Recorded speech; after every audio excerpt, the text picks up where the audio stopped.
Bienvenidos to este podcast. I'm just kidding. This podcast is in English.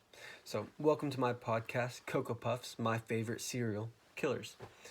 I'm your host, Jesse Velez, and on this lovely evening in this oh so fancy studio of mine, my bedroom, as you can tell by the dirty dishes, we shall be discussing the true crime novel I'll Be Gone in the Dark by Michelle McNamara as we analyze her argument and the choices she made throughout the book. We'll start this episode by recognizing that Miss McNamara unfortunately passed away during her initial writing of this novel. And in respect, I would like just to ask you to take a moment of your own time, pause the video if you need, and recognize an incredibly dedicated author that was taken from us too soon. The first topic I want to bring up when reviewing this book is the unique format that Miss McNamara sets up. It is comprised of 3 parts, each distinguishable from the others. Part 1, for example, includes several mini-stories about isolated murders, rapes, or intrusions that seem unrelated at first, but have an underlying similarity between them all. This is told from a third-person, omniscient point of view. Unlike Part 2, which is a first-person storyline of Miss McNamara's own investigational experience, where she takes you on a journey of new leads, research, including the numerous interrogations and dialogues she was a part of. Part 2 is not completely finished due to Miss McNamara's untimely death. Because of this, Part 3 was written by Paul Haynes, Michelle's lead researcher, and Billy Jensen, a close friend of Michelle's that was also an accomplished investigative researcher. As a collaborative writing, tying up loose ends and organizing the materials that Miss McNamara left behind, they both wrote Part 3. This part is told from a third-person, limited perspective as we follow their experiences sorting through their fellow researchers' remaining files. Overall, it is my belief that Miss McNamara's use of this format does in fact contribute to the overall effectiveness of her book, supporting the purpose of revealing the story of the Golden State Killer. Now, in case you have not read the book, you might want to plug your ears because I'm about to give you a very brief summary of the book needed for my next point. Okay, so this book takes place in Northern California, telling the story of the hunt for Joseph DeAngelo, also known as the East Area Rapist, Diamond Knot Killer, or Golden State Killer. This book tells the story of several victims from their neighbors, family members, and detectives' point of view, as well as the assumptions made by the evidence of the crime scenes. As the victims' stories come to an end, the author, a cold case enthusiast, a passion that was the cause of an unsolved murder that happened in her neighborhood when she was only a kid, takes on a narrative aspect and brings her audience into her life as a restless investigation, her life of the restless investigation of the then-known East Area Rapist. Uncovering new but small evidence and leads every page makes this book extremely compelling, and the latter portion of this book is told through the eyes of two of the author's colleagues as they go through her remaining evidence.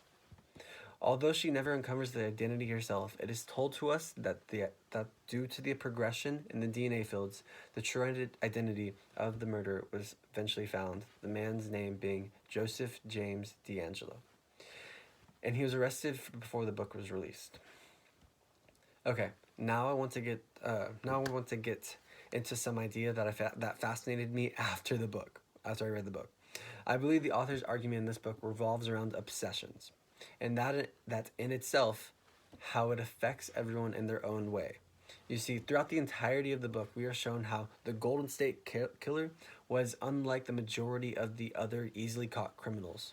How he was not reckless, as seen in Manuela's Whithunt's case, in which showed that he had been there 3 to 4 months planning the attack.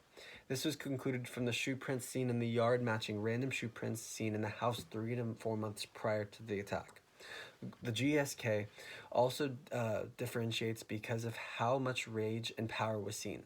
As said by criminalist Jim White, it was unusual to see such frenzied anger combined with such calculated planning. All right. So you get the killer's obsession, which is the entire plot of the book, yes? Okay, this is my favorite part. Or not my favorite part, but like still. Okay, here's the kicker. What dawned on me when reading this book was that Miss McNamara, devoted to sharing the story of the killer's obsession, the book showed that she actually has an underlying obsession of cold cases herself, especially this one in which she couldn't crack. She even got warned by one of her colleagues to watch out and to take care of her body, or else the mystery itself would consume her.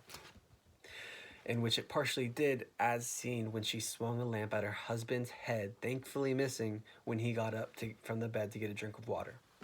Although she is not alone, it is mentioned that many non-official crime solvers online, like the author herself, were perplexed with these cases, and some of them even sent her emails on what their theories were. Lastly, I would like to share with you my personal favorite portion of this novel. And when I say favorite, I mean, for me, the hardest part of the book to read. This was a backstory of the author's first spark of passion of true crime. It was a murder that had taken place near her old house, but what was so difficult for me to read was that it was from the perspective of kids, like kind of what I am right now, and how they described the person they knew the murderer was. He was dressed in all normal clothes. It really just freaked me out, and I made a personal connection with it because you never know who could be a murderer around you when you're walking down the street or in your house. I'll tell you right now, I could not sleep that night. Okay, so our time is winding down. So before, here's a few words from our sponsor. Hey there, love true crime podcast? Love the never disappointing great feeling of breakfast? Now you can enjoy both with D'Angelo's GSKs. Their heart-healthy cereal that has been making breakfast with you since 1970s. Let me tell you, they are to die for. Literally. Okay, thank you. Back to our regular scheduled program. Okay, so overall, this true crime novel was spectacular in the sense of realistic first-hand writing. Miss McNamara was a truly devoted writer that worked endlessly on solving these cold cases, as well as comprising all of her work into a page-turning book. And she will be missed. As we wrap up our time together, I would just like to thank you for tuning in to my family-owned and operated podcast show, Cocoa Puffs, my favorite serial killers. Stay safe. Goodbye.